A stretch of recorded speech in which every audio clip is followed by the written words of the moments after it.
Hi everyone, welcome back to my channel. Today I am reading this book. This chapter, My Mother. My Mother chapter, author Charlie Chaplin. Introducing the author. Sir Charlie Spencer Chaplin, 1889 and 1977. An English comic actor and film director and composer. Is actually now by his stage name Charlie Chaplin. He was one of the most creative and influential and personalities of the silent film era.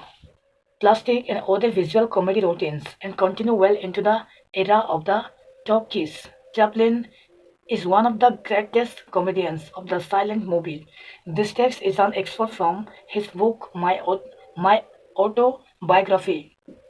I was hardly aware of a father and do not remember him having lived with us. He too was a vaudevillian, a quiet and brooding man with dark eyes. Mother sighed he looked like Napoleon. He had a light and baritone voice and was considered a very fine artist. Even in those days, the considerable sum of 40 pounds a week.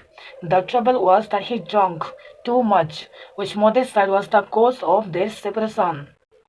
It was difficult to drink in those days, for alcohol was sold in all theatres and after a performed act.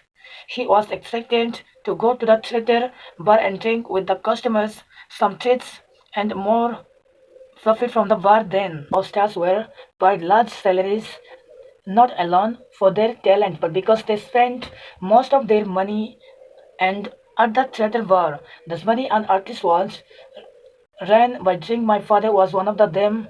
He died of alcohol excess at the age of 47. Mother will tell stories about him with humor and sadness. He had a violent temper when drinking, and during one of his tantrums, she ran off to Brighton with some friends, and in answer to his frantic telegram, "What are you off to?" Answer at once. She wired back, balls and parties and picnics. What degree of feeling she had for my father I never knew, but whenever she spoke of him it was without and bitterness, which makes me suspect, and she was too objective to have been deeply in love. Sometimes she would give a sympathetic account of him, and at another time talk of his drunkenness and violence in later years. Whenever angry with me, she would regretfully say, "You will finish off in the gutter like your father." Think.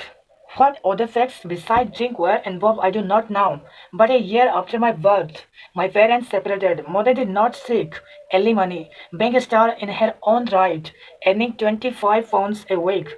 She was well able to support herself and her children. Only when ill fortune befell her did she seek relief. Otherwise, she would never have taken legal steps. She had been having trouble with her voice. It was never strong, and the slightest cold worked on laryngitis, which lasted for weeks. But she was alighted to keep working so that her voice grew and progressively worse. She could not rely on it. In the middle of singing, and it would crack or suddenly disappear into a whisper, and the audience would laugh and start booing. The worry of it environed her health and more her a nervous wreck. As a consequence, her theatrical and engagements fell off until they were practically nil. Condition that at the age of 5, I made my first appearance on the stage. Mother usually blocked too. Mother usually blocked me to the theater at night in the preference to having me alone in rented rooms. She was playing a canteen and an elder suit. At the time, a groovy, theater catering mostly to soldiers. They were a rowdy, not a wanted little excuses to deride and ridicule. The performers all that stood was a wake of terror. I remember standing in the wings when Mother's voice cracked and went into a whisper. The audience began to laugh and sing and false too, and to make cut calls. It was all vague, and I did not quite understand what was going on, but the noise increased until mother was obliged to walk off the stage when she come into the wings, and she was very upset and argued with the stage manager who, having seen me perform before mother's friends, said something about letting me go on in helpless. And in the turmoil, and remember him reading my the hand end after a few explanatory was to the audience, having me on the stage alone, and before a glare of footlights and first in smoke. I started to sing, accompanied by the orchestra, which fiddled about until it found my key. It was a well-known song called Jack Jones.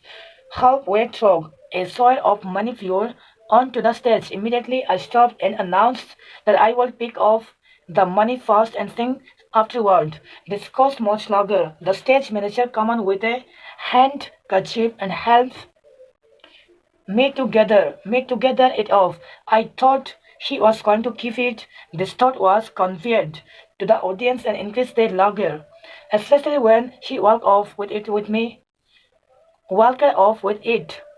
me anxiously following him. Not until he handed it to mother did I return and continue singing.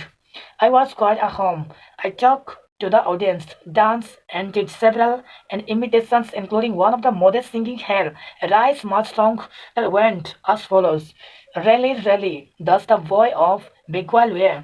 Really, really, that's the boy for me.